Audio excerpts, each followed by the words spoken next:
Okay. Yes. Hi, everyone. Hi, everyone. Welcome back to Girls for STEM. Also, this is First for Girls for STEM. So today, I'm so excited. We have a visitor, FAIZA Sikandar. Thank you so much, FAIZA, to have you. I really do appreciate. I know you are very busy going to school as well as internship and many more things. So thank you so much. Again, guys, we have a visitor, we have a guest again here to discuss about STEM. So I have a question, Faiza. First question is I would like you to introduce yourself.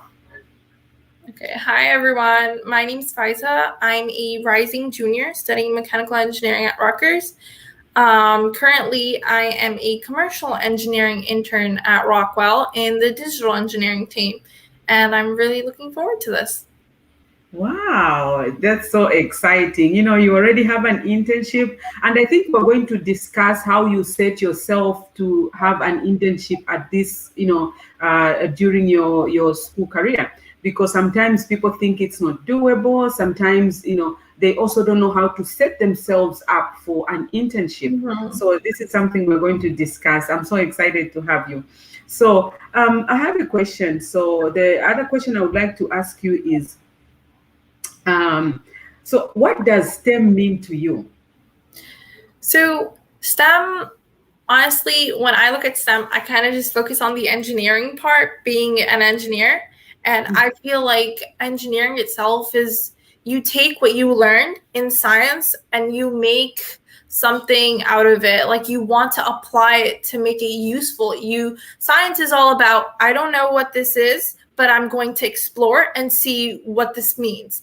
And then engineering is, okay, the science people learned what it is, and we need to use that information to make it applicable and build something, make something, put that knowledge into use. And so I feel like that critical thinking, that I don't know what's going on, but I'm going to figure it out, that's what I enjoy about STEM. So I know that's more engineering focused, but like that's my specialty. Wow, that's really interesting. And also, STEM unlocks the future economy. STEM is the one that makes us human beings, makes our lives better. STEM, gives us employment. First, it gives us skills to be able to live comfortably. I mean, STEM is everything. When I think about it, without STEM, I don't even think we can do things. Right now, I'm speaking to you. Guess what? It's science, technology, engineering, and mathematics. This is science, this is technology, internet, and it keeps on advancing and making it easier, softwares, things like that. So it's all STEM. We can look around, we can immediately we get outside, inside our houses, it's all STEM. Without STEM, it's really, really difficult.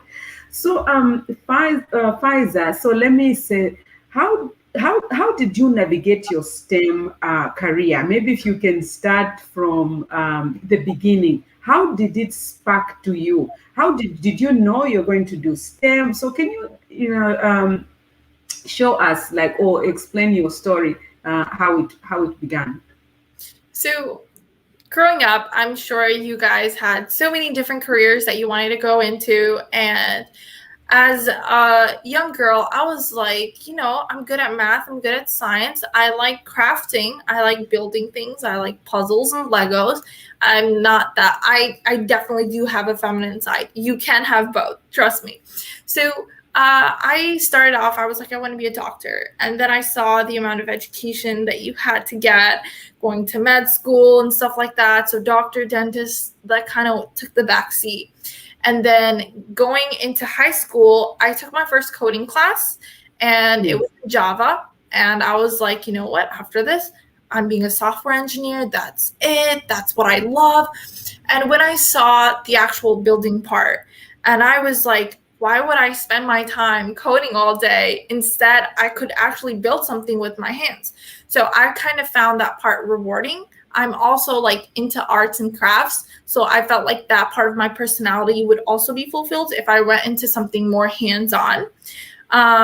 Going in senior year, I was very book heavy. I was like, I need to get AP classes. I need to get hard classes. I need to get into a good college. And going into college, I was like, you know what? I need to get out of the books. Again, back Yes. to that hands-on experience.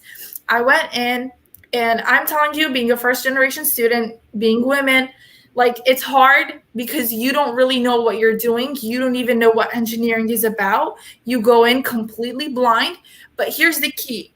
Even if you don't know anything, that doesn't mean you can't do it. It means that you don't have the information, and you have to go out there and look for that information. Nobody's going to spoon feed you. That's like something that goes into life as well. You want a new house, you're going to have to do your own research. Yes, you can pay someone. I get that part. But like anything in life, you need to be a go-getter. You need to go out there. So I was like, yes, I'm still going to take classes during college. Like, how is that changing my experience at all? And then I saw all those labs, those facilities, those instruments. I was like, you know what? I need to get into a lab somehow. No clue, but I went on the internet. I spent like a night looking through the whole Rutgers website, seeing what I as a woman could do there. And then I came upon Douglas Residential College. They have so many programs for women. And from there, I was able to get into a lab. I got into the program. I got into my robotics lab. And that itself built my career from there. Because once you have that one lab experience, getting your foot in the door is the hardest part. You get that, you go for another lab, you're like, oh, I already have this experience. Whereas everybody else might not have that experience. So the first step is the hardest to get in, because you're like, I don't know anything, but I want to learn. So somebody who has experience and somebody who doesn't have experience, you kind of see, like, you would choose the person that has experience. So once you have that, I went into a 3D printing lab, and from there, material science lab. So got all that fun stuff in. I will say COVID was definitely a setback. I really wanted to go into a lab, build something. That was like my whole goal. And because of COVID, it became very software heavy. Towards the end, I was determined. I was like, I'm going to build something. I told the PhD student I was working with, he's like, okay, I'll print you parts and then you can build something. I picked up those parts, made my own project, made the poster, the scientific poster, made a video on it of presenting, because the symposium was virtual. And from there, you keep building on. I will say one more thing. Do go for those technical skills, but don't forget your people skills too. Like, there are hard skills and soft skills, and you can be the best engineer in the world, but if you can't communicate your ideas, I don't want to say this, but it's kind of useless, because when you're going into a business, if you're going into industry and you believe in your idea, but you're not able to communicate it to non-technical people, they'll just be like, no, next. So you need to be able to talk to people. And that is a very important aspect of engineering, that people just like, oh, I just need to be smart. No, that's not all it takes. That's really, really true. And you know what, FAIZA, you just nailed it. I just made a video, I think, on my channel. I was trying to tell my viewers, kids, students, to let them know that, you know what, you can't just go to class and come back home and you think you are a nerd or you know everything. You just go to class and go back. You need to network. You need to start preparing yourself for an internship. And I was telling them, I said, how do you prepare for an internship? I said, work in a lab, help professors. Sometimes professors work. They go to work, they do something else. So they might need help, maybe just preparing the reagents or preparing the samples before the professor comes to work on those things. And that's how you can learn. And also you are building your resume, because that means you are working. It's so funny that you just nailed it. Now, guys, this is the horse's mouth herself, who's going through this and who is actually doing it. She worked in the lab, trying to build her skills, trying to make sure that she can have a resume. And now I think she will go ahead and tell us now how she got into the internship, if you can share with us, so that the viewers know that it's not a one-time thing. It's a step-by-step growing. So if maybe you can start it from high school. How did you build your resume and your people person skills, because you're very, very, someone wants to talk to you, someone wants, like me, I was like, I want to talk to FAIZA, so how did you do that?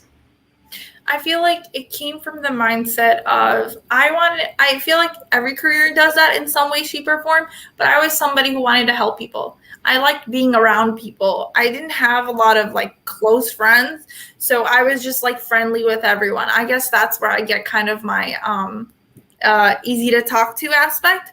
But I will say getting an internship, it was hard, even for me. So the big thing I would say is you're not alone. Everyone's struggling. Find a community of women. I cannot stress this enough. When you're alone and you're sitting among so many guys and you have this imposter syndrome, like, I don't feel like I belong here. And when you go through that, it kind of like pushes you back every single time. You're like, no, because guys, I feel like are a little more assertive. I will Yeah. not say that every man is the same, but there are men that are more assertive and they might cut you off. And in a friendly environment, they're just like, that's just how we talk. Guys are talking on top of each other and nobody says anything until one guy's like, guys, I don't understand anything, one at a time. So it's not like it's against you. It's just like that's how they are by nature. And don't take it personally. That happens. Yeah. I do that too, but with females, you kind of have to be cautious because you don't want them to like feel hurt that, oh my God, I'm not being heard. They just cut me off. And I will say it depends on the setting as well. But the point is that you need to find people where you feel like you're heard. If you're in an engineering club where there's only women, and they're like, oh, this happened to me, and you just vent, you let it out, so you feel much more comfortable and you find solutions. That's why it's important to find a female mentor, because she has been through stuff that a male mentor will never experience. And it's nothing against male mentors, they're amazing too, but those female mentors will help you navigate those difficult social situations. In terms of building my resume for my internship, I didn't know. I will say all of us, even adults, are clueless. We're figuring it out on the go. So besides finding a community, try to build yourself outside of the classroom, like you mentioned before. That is definitely a big plus. But I asked my manager, I applied to more than 250 internships. Rejection, got a couple interviews. It was partly because of COVID. Companies didn't really know if they were even going to have interns because it's COVID, they can't come in. It's just not the same experience. Do you really want to show that picture of an industry where there's just completely dead? So companies were not sure. So if you didn't get one this year, like, nothing against you. It's been a roller coaster. Applied to more than 250. I asked my manager, like, what did you see in me that you accepted me? I got That's a good question. times. And go to career fairs, go to events, go to everything your university has to offer. You learn. And he told me that I had three things. One, I had a decent technical background. Labs, clubs, wherever you get that technical skill, go ahead. Second, leadership. I was part of organizations where I was financial head, workshop coordinator. I was talking to people like this. So get those people skills, those leadership skills, managing people. So those two are big. And the third is the one that people don't really hear. It's commercial skills. You have to be able to sell yourself. And that is the hardest thing for introverts. You're like, it's kind of like you're showing off, but you don't want to come off as a show off, because then they're like, oh, this person is just like, I know everything. You don't want to sound like that. You want to sound like, I want to learn. As an intern, as a college student, you don't really know that much. And the best thing you can give is that learning, that growth aspect. I'm ready for the struggle. I have the technical skills. I went out and above and beyond to get those skills, even leadership ones. And like, I'm willing to put myself out there, even if I don't know. So they like that. I feel like that is the biggest thing you can do. And the second point was I did my homework. That is so important. People go into interviews not even knowing what the company does. That is so wrong. I went on the website and literally it was like a 2-minute thing. And I was like, they use this software. And I mentioned that software and he's like, wow. The manager was like, wow, I work in that with that particular software. So he was amazed that I actually did my homework. So those 4 things are big: leadership, technical, sales skill, and doing your homework of the company. So that was my ticket in. But do be patient with yourself. There were times where I applied and I was so exhausted that of all the rejections, I literally woke up to a couple of rejection emails, and it was just take a break. If that's what it takes to keep your sanity, take like winter break. I did not apply to a single internship. I was like, you know what, this is way too much. And when I decomposed, then I was back in the game again. So taking a break is not a bad thing. Quitting is. Keep trying. Yeah. Wow, that's really, really good. So, guys, again, we're talking to FAIZA Sikandar. She's a student, as well as she has an internship. So we are getting real good information from her, so that we can understand exactly how it is to set yourself for internship and also to navigate through STEM. So, what are some of your challenges? Or before we go to that, so what do you actually do now as in internship, and where are you working? Just to give our viewers a little bit of that. So I'll put it in the simplest way possible. Rockwell has machines that they build, that they sell to distributors. They work with them. And if you could, either a company could build that machine and see if it works, and that takes a lot of time and money. What if I'm able to build that same machine on an online platform and test it out to see if it actually works? Save so much money, save so much time. I take those machines and I build them on a virtual platform. They're kind of like digital twins. And those machines, I test things out. I try to make improvements. And those demos I create for them. And then they use that for commissioning. And from there, they decide whether that machine is good or not, and then they go forth with actually building it. Once you've tested out the machine on an online platform, then you go ahead and build it. So I'm kind of working on that design aspect. Wow, that's very encouraging. Thank you so much for sharing that. So what are one of the challenges, so the viewers can tell, especially when you do interning and going to school, what are some of your challenges that you face? Okay. So I've seen a lot of people do like part-time internships, but I do a full-time 40-hour work week. So you usually do it during the summers in between your college years. And so during the summer, my only focus is my internship. I overestimated myself. I will say I did spread myself thin with doing so many things at once. I feel like you need to focus on one thing at a time. And with that internship, I didn't want to take any courses, because I wanted to focus on that internship. I wanted to put my best foot forward. An internship is like a long-term interview. The company sees who you are, and you get to see how the company really is from the inside. So you always want to put your best foot forward. I would recommend not taking a course, but if you're like on a grind, then go ahead. Don't take more than 2, I would say. But I would definitely say, like, focus on the internship. It's work experience. It's something different. You want to put your best foot forward. Wow, that's interesting. So let's talk about, do you have a role model? A role model? Yes. When growing up, because, they say, kids need to have a role model, somebody they can look up to, somebody they can see themselves in. So, for example, particularly myself, I didn't have a role model. So it was pretty much difficult to navigate through my STEM. So did you have a role model, or do you have a role model that you look up to and say, it may be somebody who's already in STEM, or your parents, or somebody, or maybe who really cultured you to actually go into STEM, or do you have a role model? Okay.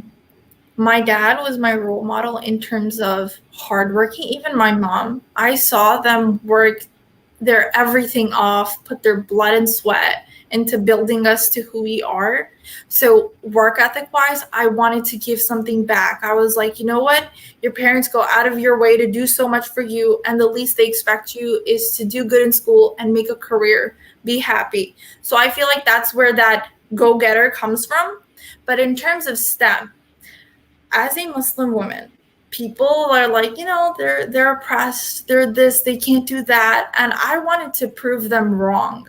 So I was like, yes, Muslim women can be engineers, doctors, lawyers, they can do anything they want. So that perspective, that mindset that I got from society, I wanted to challenge that. I was like, I'm smart and I will do engineering to the best of my ability. And being a Muslim woman, I represent that fact. It's a big part of your identity. And I wanted to remove that stereotype of we can't do it. So that's where my motivation came from. I look for, there are warriors. If you look into the history of Muslim women, there are scholars and warriors. And I was like, if you look deep into that, you find role models. There are women that are like that. So I wouldn't say I have a specific role model when it came to engineering. I just wanted to challenge the idea of a woman just being a housewife. There's nothing wrong with that. It just has to be her choice. I know. Especially in the past years, I would say, 100 years or whatever, women, including most cultures, even me, I come from Africa, women should be in the kitchen. Women should be doing women things, and I don't know what women things are. So they think we can't pursue these careers. And I think that is still happening, especially when you mentioned the point of, how you're trying to talk and they're still talking on top of you. And that still happens. So it's good. Can we just talk a little bit more about that? How do you push through, when the men are talking and then you want to put your point across? It's not that they're doing it deliberately, but, it's unconsciously. So how do you push through that? Okay. If people aren't listening to you, stop talking. If everybody's going crazy and talking over each other, if you feel disrespected, just stop talking. If it's a more professional setting where you're presenting or something and somebody, a guy or a girl, somebody talks over you and interrupts you while you're talking, you're giving a presentation or something, then I think the best way to navigate that is keep talking. Because when you're saying something and somebody decides to interrupt and everybody's focus kind of is should I shift my focus to that or stay on her? Then when you keep talking, the other person stays quiet and they realize that they interrupted you. So I think use your best judgment. And at first, maybe you might not make the right decisions. But eventually, over time, you'll get, okay, this is the time I need to talk. This is the time it's just best to stay quiet. Because if everyone's talking over each other, it's nothing personal. That's just they're excited. They're giving their ideas. They're having fun. And if you want to join in and do it, it's fine. But there are most men, I would like to believe, don't do it deliberately. But if you feel like they did do it deliberately, do not say it while you're presenting. I would say if somebody steals your idea, you'd be like, what do I do? Be like, when the mic comes back to you, you're like, thank you for elaborating on my point, and then keep going. So it's a nice subtle way to get your credit, And if the person did it deliberately, talk to them afterwards. Be like, hey, can I talk to you for a sec? And then you could really read whether they did it deliberately or not. And be like, this is what I think bothered me. Make it clear, communicate. Can you please not do that? And if they choose to do it again and again, that's a problem. But if they realize, be like, oh, I'm sorry, I didn't realize, I'll be more mindful of that sometimes. So it kind of also depends on the person, but you need to keep a professional behavior with them as much as possible. Yes. And FAIZA, there's a question there. I don't know if you can read it. It says, FAIZA, do you have any product in mind that you want to launch or patent it? My viewers are asking, they're very intrigued by your your profession? So they're asking. I will say, being this early on in my career, I have no idea what I want to do. So I'm just like still exploring. I've explored a couple labs, and right now I would bluntly say no. I'm literally trying to build myself up. So I'm not sure about that yet. Thank you. Yeah, exactly. And FAIZA, she's still a student and she's also interning at the same time. And we have one more question, FAIZA. I don't know if you can read that again. Okay. So I want to correct you, being respectful. We don't pray 24 hours. I would say like we pray about an hour. I would say in total. It's just like divided throughout the day. And honestly, you need to find a company that like fits your lifestyle. I would go as far as tell your manager, hey, people take smoking breaks. Can I just take a prayer break for 15 minutes? My manager does not micromanage, and he's just like, get the work done at the end of the day. Here's your hours. So I don't really have that, but I feel like there's that communication aspect. Full-time internship, like I said, don't take any courses and you'll be fine. Religion-wise, I feel like it's like working. When you work, you have to make out time for other things in your life. That includes religion, your hygiene, your food, and that's just like life. So time management, I guess. It's not that. No, thank you so much, of course. So the other question I have, we are almost going to the end of the show, guys. You know, if you have questions, ask. FAIZA is here. So what are your most challenging situations, especially during school time, in your school time, concerning school? Mm-hmm. I will say this is like a personal thing. I don't know if everyone can relate to this, but I've been very book heavy, very build myself out my career. And this is what I've learned. There is more to life than your career. Your life should not revolve around your job. Your job is just one aspect. Getting that work-life balance is really important. Being a college student, you're like, okay, I took my courses. Now I need to do extracurriculars. Now I need to go into lab. I need to do this and I need to do that. So at that moment, I would say to manage your time well, take out time for yourself, your health. You're going to be eating all those processed food. So go to the gym, take out time for that. Like, it's just like the work-life balance is because it looks so nice on your resume. Oh my gosh, she's done all of that. But then when you really go into her life, you're like, or my life, I would be like, all she does is work, and that's not healthy. So that's something that I realized, even COVID, staying at home, you realize how much time you put into your work and how you don't take time for yourself as much as you would like to. So that work-life balance I did struggle with, and I'm getting better at it. No, that's very true. Thank you so much. So one more question I would like to ask you. So what would you tell girls listening out there, and also girls that look like you? I want you to say something about encouraging them. Girls for STEM is very vicious on encouraging girls to pursue STEM. So I would like you to say something to those girls who think they can't, who don't know that they can. Mm-hmm. Okay.